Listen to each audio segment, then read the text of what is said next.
Hi, I'm Michelle from GARDENWORKS, and today I'm going to show you how to put together a spooky Halloween planter for your front entrance to welcome your little trick-or-treaters. So the centerpiece for this Halloween spooky planter is this gnarly branch that I'm going to put right in the center of my planter first. Now I'm going to get started planting.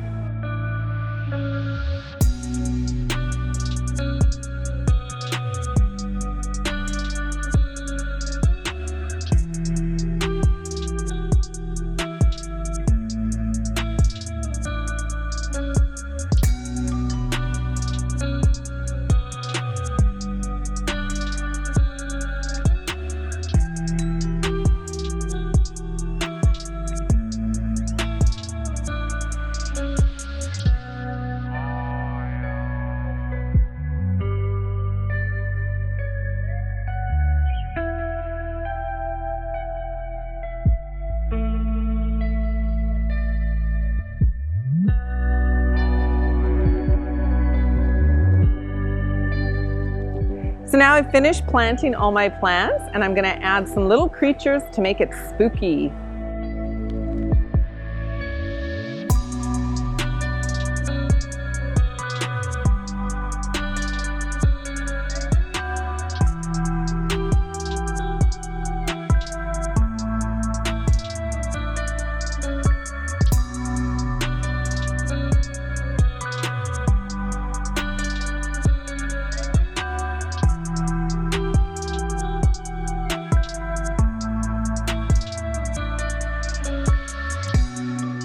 Have some fun this Halloween by creating a spooky planter for your front entrance. Thanks for watching. Don't forget to subscribe to our YouTube channel. Happy Halloween!